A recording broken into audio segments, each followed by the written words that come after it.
तुम्हें भूखा नहीं बैठने दे। थोड़ा पैटर्न बदल दो, थोड़ा पैटर्न बदल दो। और जब तुम्हारे मन में अपना मूल प्रसंग चला था, किस कार्य से तुम अच्छे कार्यों से वंचित हो रहे हो, बस ये सूत्र था अपना। किनके कारण से तुम दान नहीं दे पा रहे हो। बुरे आदमी की बात नहीं कह रहा हूं, अच्छा आदमी जो चाहता है कि मैं मंदिर जाऊं।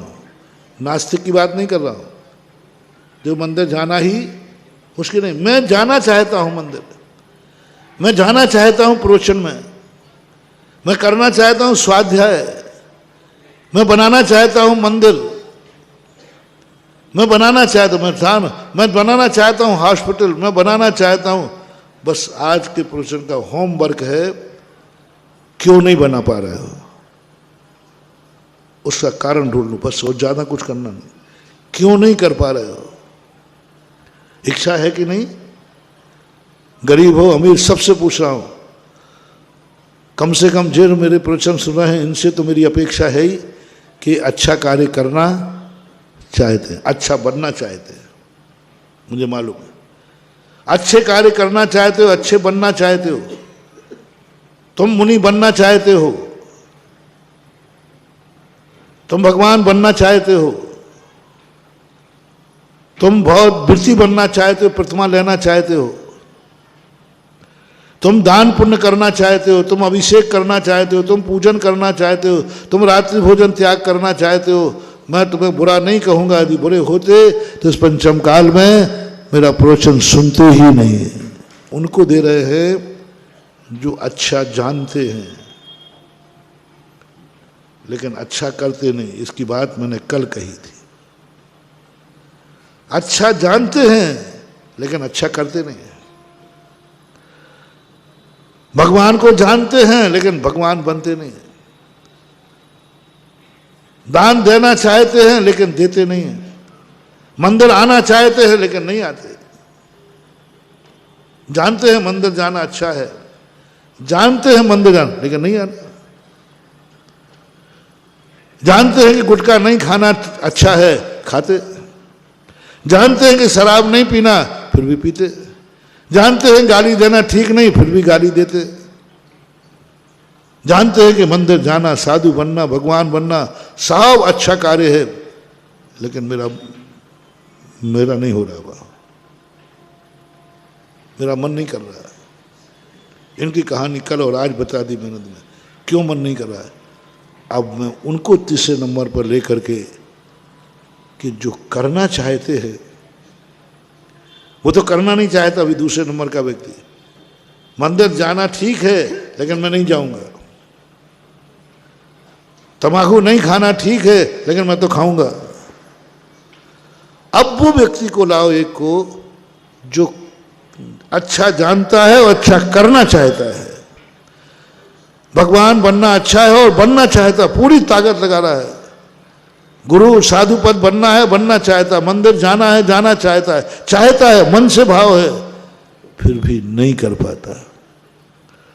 आप लोगों से पूछता हूं, भगवान बनना चाहते हो कि नहीं? जोर से बोलो। हो कौन मना करेगा, कौन मना करेगा? तो बन जाओ ना। अब महाराज इतना ही होता तो फिर अभी तक तो बने। बनना चाहते हो। अब तीसरे नंबर का व्यक्ति है जो चाह रहा है। बोलो महाराज बनने के भाव है कि नहीं? हो है। ऊपर से बोल दो, कोई बात नहीं, बोल दो। तुम्हारा भाव है कि हम भी कभी देवगढ़ जैसा तीर्थ क्षेत्र बनाएं? हाँ बोलो तो फिर मैं तुम्हारा इंतजाम कराऊंगा। अब तो कर दोगे। तुम्हारा भाव है कि मेरे जीवन में कोई बुराई ना रहे, मैं रात में भोजन नहीं करूं, मैं शराब नहीं पीऊं, मैं गुटखा नहीं खाऊं, मैं बुरा, मेरे जीवन में सब अच्छाइयां अच्छाइयां हो, कोई बुराई ना हो, सब चाहे। क्यों? भगवान क्यों नहीं बन पा रहे? गुरु क्यों नहीं बन पा रहे? रात्रि भोजन क्यों नहीं छोड़ पा रहे? क्यों अच्छे गुण नहीं ले पा रहे हो? क्यों दान नहीं दे पा रहे हो? कारण बताओ, कारण बताओ, बहुत बड़ा रहस्य खुल रहा है हमारा।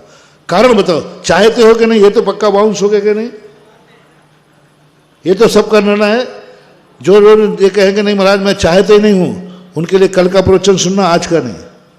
अभी तक का सुनना, अब मत सुनना, क्योंकि वो चाहते नहीं। आज मैं उन महानुभाव को दे रहा हूं जो अंदर से भाव है, मैं चाहता हूं महाराज, ऊपर से नहीं बोल रहा हूं। अंदर से मेरा भाव है कि मैं समस्त पापों से मुक्त हो जाऊं और मेरा जीवन, मन पवित्र हो, वचन पवित्र हो, काया पवित्र हो, मेरा सब कुछ रोम रोम पावन हो, पवित्र हो, मेरे जीवन का हर दिन गुणों से भरा हुआ हो, मेरे जीवन में कभी बुरा कार्य नहीं हो, अच्छा कार्य हो। अब क्यों नहीं कर पा रहे हो? जब तुम्हारी चाहत है, तुम चाह रहे हो मेरा मन अच्छा सोचे, फिर भी नहीं सोच पा रहे। तुम्हारी आंखें अच्छा देखें, फिर भी बुरा देख रही हैं। चाहते नहीं हो तुम, मेरे कान बुरा अच्छा सुने, फिर भी नहीं सुनाई पड़ रहा है। तुम चाहते हो मेरे हाथ से अच्छे काम होवें, फिर भी कारण क्या है? थोड़ा समय दो महानुभाव। जिंदगी में यदि इस कलयुग में हमने कारण भी समझ लिया, तो जैसे एक मरीज होता ना सीरियस, डॉक्टर यदि रोग का पता लग जाए तो आधा तो वो वैसे ही खुश। अब कोई चिंता की बात, डर कब तक है? अभी रोगी पता नहीं चल रहा था।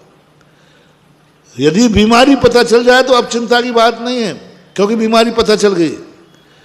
इसी प्रकार से आप लोगों को खोजना है कारण क्या है, क्यों नहीं कर पा रहे हो। पहले अपनी तरफ देखो, मेरा समर्थ नहीं है, मैं भगवान नहीं बन पाऊंगा, भगवान मेरा मन इतना पवित्र नहीं है, मैं नहीं बन पाऊंगा महाराज, मैं नहीं पाल पाऊंगा व्रत, भ्रष्ट हो जाऊंगा, क्योंकि मेरा अंदर। तुम नहीं बोल रहे हो, तुमने तो बोल दिया कि मैं तो बनना चाहता हूं। अंदर से आवाज आ गई, सम्यक दृष्टि हो गई, तो अंदर से आवाज आ गई मैं तो करना चाहता हूं, बस खत्म है। अब जो तुम नहीं कर पा रहे हो वो है खतरनाक व्यक्ति। कौन है जो नहीं करने दे रहा है? कौन है? पहले अपनी तरफ देखो, चारों तरफ अपने को देखो। महाराज मैं मंदिर बनाना चाहता हूं, लेकिन समर्थ नहीं है। मैं रात में भोजन छोड़ना चाहता हूं, नहीं छोड़ पाऊंगा महाराज। मैं चाहता हूं कि अच्छा कार्य करूं, नहीं कर पाऊंगा। कौन नहीं करने दे रहा है? कौन नहीं करने दे रहा है? तुरंत दृष्टि लाओ अपने त्रिकाली स्वभाव। पूज्यवर कार्तिकेय स्वामी कार्तिकेय अनुपरीक्षा में कहते हैं, तुम चाहते हो ही नहीं कर पा रहे हो, अतीत का एजेंडा उठाओ। ओहो, अतीत में मैंने ऐसा पाप किया है कि मैं तो अभी सजा भोग रहा हूं, जेल में हूं, क्या कर पाऊंगा। अब जेल में रहने वाला व्यक्ति उम्मीद बना रहा है कि मैं ये करूं, मैं ये करूं, मैं क्या खाक करेगा वो जेल में। तो महसूस करो, ओहो मैंने पूर्व भाव में ऐसे अपराध कर लिए हैं, ऐसे अपराध कर लिए हैं कि वो कर्म मुझे पवित्र नहीं होने देगा, वो मुझे नहीं करने देगा अच्छा काम, क्योंकि मैं तो जेल पर हूं, मैं तो सजा भोग रहा हूं। अब जेली को कहा गया मैं तो सजा भोग रहा हूं, मैं क्या ही कल्पना कर रहा हूं, जेल से बाहर निकलूंगा तब ना। विपाक विषय धर्म ध्यान, बस यहां से शुरू होता है विपाक विषय धर्म ध्यान। ओहो मैंने पूर्व में ऐसा अपराध किया है कि आज मेरी शक्ति नहीं है कि मैं महाराज बन जाऊं, शक्ति नहीं। आलोचना शुरू कर दो, जे कर्म पूरब, बस मेरी शक्ति, कोई मुझे बाधा नहीं है, कोई नहीं रोक रहा है, लेकिन मेरी शक्ति नहीं। मेरे मंदिर बनने का भाव है, लेकिन शक्ति नहीं है, क्योंकि मैं गरीब हूं, क्योंकि मैं गरीब हूं, मेरी इनकम आप सोच कम है। क्यों क्यों क्यों? ओहो मेरे पास पूर्व भाव में धन था, मैंने पापों में गमाया, अय्यासी में गंवाया, बुरे कार्यों में गंवाया, उसका परिणाम है कि इस लक्ष्मी ने मुझे अभिशाप दिया है, सजा दी है कि तू चाहते हुए भी नहीं कर पाएगा, क्योंकि लक्ष्मी का अभिशाप है तुम्हारे पर। चाहते हुए नहीं कर पाओगे, चाहते हुए नहीं कर पा रहे, क्यों? गरीब हो, असमर्थ। क्यों हुए असमर्थ? तुमने धन का दुरुपयोग किया है, तुमने धन का दुरुपयोग किया है, उसने तुम्हें सजा दी है। जितने गरीब हैं ये सब लक्ष्मी के द्वारा सजा भोग रहे हैं, सजा भोग रहे हो आप सब। जो असमर्थ व्यक्ति अच्छा कार्य करना चाहता है, नहीं कर पा रहा है, वो सब सजा भोग रहे हैं, सब जेली हैं, सब अपराधी हैं। अब क्या करोगे? दूसरा कारण, अब अपने आप के अतीत की निंदा करना शुरू करो, अब मैं ऐसी गलती नहीं करूँगा। दूसरा, यदि बाहर जाओ थोड़ा भी, महाराज मेरी शक्ति तो है, बट जो सब नाराज संगनन है, मेरे पास शक्ति है, अच्छा बनने की शक्ति है, मैं मंदिर बना सकता हूँ, मैं रात्रि भोजन त्याग सकता हूँ, मैं गुटखा त्याग सकता हूँ। फिर कौन रोक रहा है? कौन रोक रहा है? कौन रोक रहा है? बेटे का मोह है, बेटे का मोह है, इच्छाओं की ऐश आराम करने का, अय्यासी करने का मोह है। तुरंत समझ लेना मानो, आज जिसके कारण से तुम रुक रहे हो, इच्छा होते हुए, वही तुम्हारा बैरी है। पहला बैरी कौन बन गया? हमारा पूर्व का किया हुआ कर्म, क्योंकि वो मेरा बैरी है, क्योंकि वो कह रहा तुम्हें धर्म नहीं करने दूंगा, ऐसी दशा बनाऊंगा तुम्हारी। अब आप आ जाइए परिवार में, किसी के कारण से तुम्हारा धर्म वंचित रह रहे हो, तुरंत समझ लेना ये बैरी है। सेठ सुदर्शन, पिताजी दीक्षा ले रहे थे, वो कहते हैं महाराज मैं भी दीक्षा लेना चाहता हूँ, लूँगा, लेना है, पक्का है, लेकिन मैं मेरी पत्नी के राग के कारण मैं नहीं, इसको नहीं छोड़ सकता, इसको नहीं छोड़ सकता। इसको कहाँ छोड़ूं? अधर्म में छोड़ूं? छोड़ के भागूं? महाराज ने कहा नहीं भागना, छोड़ना नहीं अधर्म में, क्योंकि तुम उसका आलम्बन ले चुके हो। तो फिर क्या करूं? यही तुम्हारा अपराध है। पूर्व भव में कभी तुमने इसको धर्म करने से रोका होगा, आज वो पत्नी बनकर के तुम्हें धर्म करने से रोक रही है। ताकत है तुम्हारे पास। राग भाव से क्या, मेरा आज का सूत्र क्या था? राग भी हमारे लिए बाधक, द्वेष बन के नहीं, द्वेष बन के नहीं। तुमने किसी राग के कारण से पत्नी को रोका होगा कभी पूर्व भाव में धर्म करने से, उसने कभी आर्यिका बनने का भाव किया होगा, तुमने रोक दिया होगा क्योंकि तुम बड़े थे, तुम स्वामी थे, धर्म कार्य करने से तुमने वंचित किया होगा। आज उसने कहा मैं पत्नी बन करके तुम्हें रोकूंगी, इतना राग करूंगी तुमसे, इतना राग करूंगी कि तुम मुझे छोड़कर जाने की सोच भी नहीं सकोगे, सोच भी नहीं सकोगे, और तुम मेरे कारण से रुकोगे। जब मुराज ने कहा तुम नहीं छोड़ सकते हो, ये तुम्हारे लिए अपराध की सजा है, क्योंकि तुमने इसको पूर्व भाव में रोका था।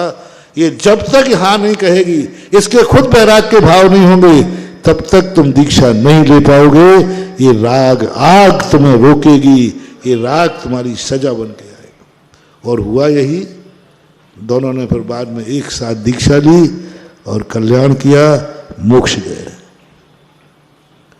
यानी पग पग पर आप देखो, आप कौन रोक रहा है तुम्हें। एक छोटी सी बात से अपन ने शुरू किया था, तुम मंदिर आ रहे थे, क्यों नहीं आ पाए सुबह से मंदिर आप? ग्राहक आ गया। वो ग्राहक नहीं आया है, वो बैरी आया है। कौन आ गए? ब्याई जी आ गए साहब। किस समय आए? मंदिर, और उन कारण से मंदिर जुड़ गया। निश्चित समझना, ये ब्याई जी के भेष में मेरा दुश्मन आया है, जो उसका भाव नहीं है, तुम्हारा भी भाव नहीं है, लेकिन तुम्हें रुकना पड़ा। नियम से कोई भाव का कोई बैर भाव था जिसने कहा मैं उस समय आऊंगा, उस दिन का मंदिर छुड़ाऊंगा, मंदिर छुड़ाऊंगा। और यदि तुम्हारा हितैषी होगा तो पहली बात तो कहेगा इस समय मैं नहीं जाऊंगा, क्योंकि मेरे जाते ही वो मुझे बहुत चाहते हैं और ये उनके मंदिर का समय है और वो मंदिर नहीं जाएंगे, मैं ये पाप नहीं करूंगा। वो मेरे रिश्तेदार हैं, ब्याई जी हैं, मेरे कारण से उनका धर्म छूट जाए, मेरे कारण से उनका पुण्य छूट जाए, मेरे कारण से मंदिर छूट जाए, नहीं मैं इस समय तो नहीं जाऊंगा, इस समय वो मंदिर का कारण है, वो टाल देगा। गाड़ी टाइम से आएगी तो भी वो इधर उधर घूमता हुआ जाएगा। और दूसरा व्यक्ति यहाँ वहाँ नहीं गया तो आते का देखो साहब मैं आ रहा हूँ, शर्त एक है कि मुझे मालूम है आपका समय मंदिर का है, आप मेरे लिए मंदिर नहीं छोड़ोगे बल्कि मैं भी तुम्हारे साथ चलूंगा, समझ लेना हो गया का। मैं मेरे कारण तुम मंदिर मत छोड़ना, मैं भी साथ चलूंगा, समझ लेना ये जन्म जन्म का मीत है और यही तुम्हारे जीवन का सबसे बड़ा कल्याणकारी। जो कहता है तुम भी करो मैं भी करूंगा, मैं तो वैसे ही मंदिर नहीं जाता लेकिन आज तुम्हारे कारण मंदिर जाऊंगा, लेकिन तुम मेरे कारण मंदिर नहीं छोड़ोगे। जिस किसी का चाहे व्यापार के कारण तुम्हारा धर्म छूट रहा हो, ये व्यापार तुम्हें दुर्गति ले जाएगा, सावधान। यदि तुम धंधे में इतने ज्यादा व्यस्त हो, इतना बड़ा, और तुम्हारा धर्म छूट रहा है, ये व्यापार दुर्गति का कारण बनेगा। मैं सब लोगों से कहता हूं खूब धम करो, चक्रवर्ती बनो, 6 खंड के अधिपति बनो, खूब दिन रात कमाओ। बस एक बात का ध्यान रखना, कहीं जैसे जैसे हमारा व्यापार चल रहा है हम धर्म से दूर तो नहीं हो रहे हैं। यदि धर्म से दूर हो रहे हो, सावधान, बर्बाद कर देगा ये व्यापार, तुम्हें बर्बाद कर देगा। धर्म से दूर तो नहीं हो रहे हो, इतना व्यापार चल गया कि तुम धर्म से ही वंचित हो गए। भगवान के अभिषेक के लिए अभिषेक समय नहीं है, स्वाध्याय धर्म से वंचित नहीं कर रहे। और जो कार्य तुम्हें धर्म से वंचित नहीं करे, 6 खंड की विभूति भी तुम्हारी दुर्गति नहीं कर सकती। भरत चक्रवर्ती को आज तक कभी भी उसका इतना बड़ा वैभव धर्म से वंचित नहीं कर पाया, जिंदगी में कभी वंचित नहीं हुआ। भरतेश वैभव में लिखा जिंदगी में कभी भी उसके कोई भी पुण्य उसके धर्म में बाधक नहीं बना। कभी ऐसा नहीं हुआ आज मुझे बहुत ज्यादा काम है, आज मैं मंदिर नहीं जा पाऊंगा, आज मेरे बहुत काम है, मैं भगवान का अभिषेक नहीं कर पाऊंगा, आज मैं बहुत लेट सोया हूं, सुबह की सामायिक नहीं कर पाऊंगा। भरतेश वैभव ने लिखा